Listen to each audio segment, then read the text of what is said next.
c'est vraiment le coup de com' à mon sens qui sert à rien. Donc je vous mettrai ces informations ici. Il va y avoir des nouvelles normes donc sur les batteries en Chine. Je pense que là les Chinois sur la partie batterie, c'est franchement c'est même pas inattaquable. C'est ils ont gagné. CATL, BYD, CALB, même par rapport à Panasonic, par rapport à LG, ils maîtrisent donc à la fois les NMC, ils maîtrisent les LFP, donc c'est sur la batterie. Alors CATL, il parle donc de la batterie avec près de 255 Wh au kilogramme.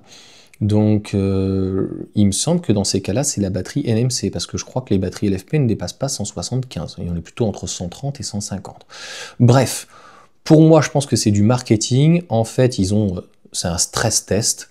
Le stress test supplémentaire est notamment par rapport à un impact et par rapport à une charge et une simulation d'une résistance de 306 sur une charge et des charges rapides, donc par rapport à un emballement. Donc le but étant de rassurer le client en disant la batterie ne prend plus feu et la batterie ne va plus exploser. Ok, très bien. Bon, je tiens à rappeler que c'est comme un véhicule thermique, que ça soit à l'essence, au diesel, au GPL, à l'éthanol. Lorsque tu as un réservoir, lorsque tu as du lithium, eh bien, de toute manière, il y a toujours un risque. Le tout, c'est qu'il soit maîtrisé. Mais de dire que CATL ou dans l'article que les constructeurs ou fabricants de batteries chinoises vont avoir des nouvelles normes et vont présenter une batterie qui ne prend pas feu ou qui n'explose pas, le risque existe toujours malheureusement. Le tout, c'est de le minimiser. Sur les batteries, en tout cas LFP, on voit qu'on a extrêmement peu d'emballement. Et pareil, donc il y a eu énormément de stress test, si on peut dire, en tout cas même le fait de percer la batterie. Et c'est pour ça que je voulais prendre une première batterie en LFP. J'avais regardé une MG4, donc en standard avec la batterie de 51 kWh. Et ma batterie LFP, finalement, de la Tesla est très bien. Avec ses avantages, encore une fois, mais ses inconvénients. Donc peut-être qu'à recycler, peut-être que finalement, ça ne sera pas forcément, on va dire, parfait, que les densités, les charges, mais dans l'ensemble, c'est ce qu'on fait de mieux pour le quotidien. Si on veut des véhicules plus performants, eh bien on prend éventuellement des NMC qui permettront d'avoir des véhicules plus légers, une densité plus importante et parfois, c'est pas toujours le cas, des charges qui soient en tout cas un petit peu plus puissantes. Donc voilà pour ces informations. Honnêtement, vous me direz ce que ça va changer, franchement. Clairement, aujourd'hui, pour moi, les batteries sont au point. Même chez Tesla ou sur les Model S, il y avait des problèmes d'étanchéité. On le voit, par exemple, chez Tesla, mais il y a d'autres constructeurs qui commencent à faire à ça, c'est de faire de plus en plus de mousse et de faire des batteries qui soient extrêmement étanches. Elles auront peut-être un inconvénient, c'est la réparabilité, mais a priori, on ne peut pas tout avoir. Donc, obligatoirement, sécurité oblige. Donc, l'étanchéité, je pense, est primordiale. Et oui, on ne l'espère pas des emballements ou des chocs, mais malheureusement, des incidents peuvent toujours donc arriver. On a bien vu une personne qui s'est pris malheureusement un arbre. Est-ce qu'avec un véhicule thermique, le véhicule n'aurait pas explosé? Voilà, hein, il reste de l'huile, il reste de l'essence, donc des choses qui sont hautement inflammables.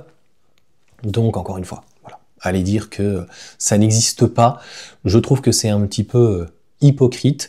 Mais aujourd'hui, je pense que sans ça, sans ces nouvelles normes, etc., et de rassurer le client, c'est au point. Et une voiture électrique, de toute façon, il y a eu des rapports aux États-Unis, je crois qu'il y en a eu moins en Europe, mais proportionnellement au nombre de véhicules, il y a beaucoup moins de risques au final. Donc, à quoi ça sert en plus? À mon sens, à rien, c'est de la com. Et je pense qu'il faut travailler sur d'autres choses.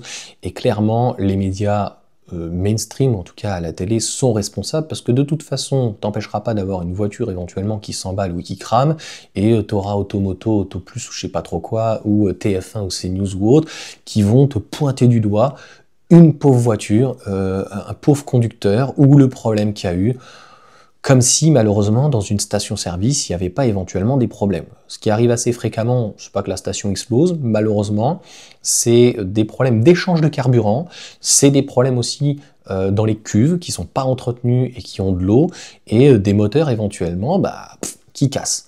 Donc ça, on en parle un petit peu moins, mais ça fait sensation. Voilà, malheureusement, un véhicule électrique qui brûle, comme c'est pas tous les jours, eh bien, ça fait pour les médias en tout cas, quelque chose d'extrême, sans faire du putaclic, ça fait du sensationnel. Voilà, les inondations, les boules, les giboulées de Mars, etc. On y reviendra peut-être sur une vidéo, notamment sur des toits en verre et de marques chinoises qui, a priori, sont quand même un petit peu moins de bonne qualité. Voilà pour cette vidéo, vous me direz ce que vous en pensez, n'hésitez pas à mettre un petit pouce, un petit commentaire, est-ce que ça va vous rassurer pour acheter un véhicule électrique? Pareil, une garantie sur 10 ans, 20 ans, voilà. La technologie de toute façon est assez récente, sur les nombres de cycles, les batteries NMC, on le sait à peu près, donc voilà, à un moment donné, on ne peut pas en fait persuader les gens. Allez essayer. Si vous voulez pas l'essayer, bah, taisez-vous. Et si vous essayez que ça vous plaît pas, bah, tant pis. Hein. Allez, ciao à tous.